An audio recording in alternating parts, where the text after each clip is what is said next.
Hey, good morning. Welcome to the morning brief. Today is Tuesday, November 12th. So what's going on news-wise today? Scrolling down here, you can see that from a U.S. perspective, we have the Cleveland Fed inflation expectations. That's tentative between 8:30 and 10. It's a yellow item, so nothing to worry about there. 10 a.m., we have a medium impact item. FOMC member Waller is speaking at 10.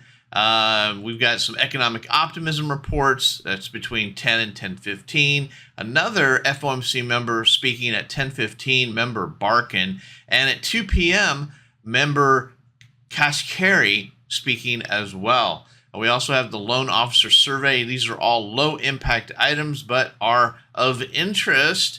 Just so you know what's going on, write them down so that you can apply a correct risk management when a news item comes out. None of these are going to move the market, so I wouldn't be too worried about that.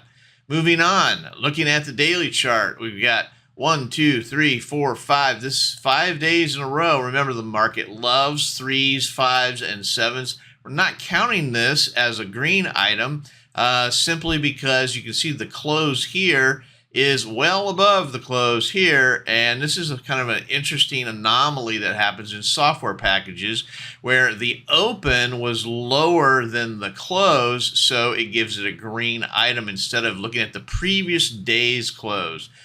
So kind of weird thing that actually should be red.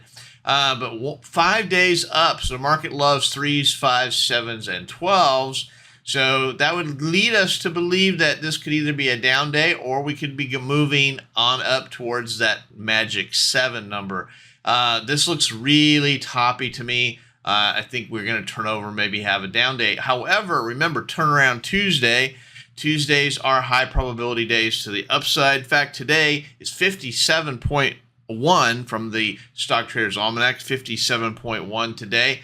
We'll have to see what happens, but that being said, this just looks toppy to me.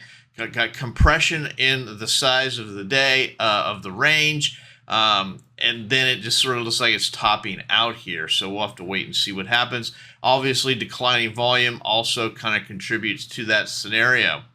Where could we go? Obviously, we're up in nosebleed territory up here, new all-time highs.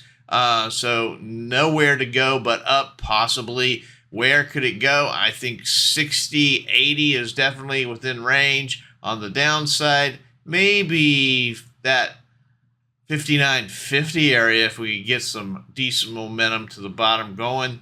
That's it. There's not much to say there. Above all the moving averages, we're above the trend line. Very bullish. Looking at the inventory, so inventory was barely positive yesterday at 5. Looks like about 500. Yeah, you get it right. About 543. We barely had positive price action. So those are correlated. Nothing to write home about. Everything's good.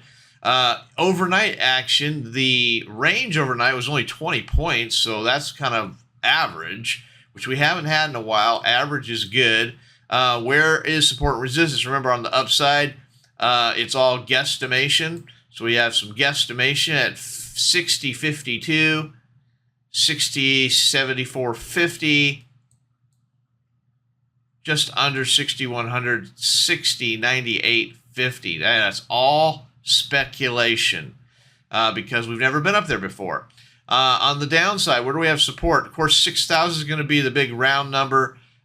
More support around 59.74. 59.56, the whole number of 50. Then we get down into this area here. We've had some volume down here. 59.27 would be support. Already talked about the Stock Traders Almanac at 57.1, but I'll just repeat that. That's it. Happy Tuesday. Hope you have a great day. Happy trading. See you tomorrow. Hey, thanks for watching the morning brief. Check out my website for more information, oneononetrading.com.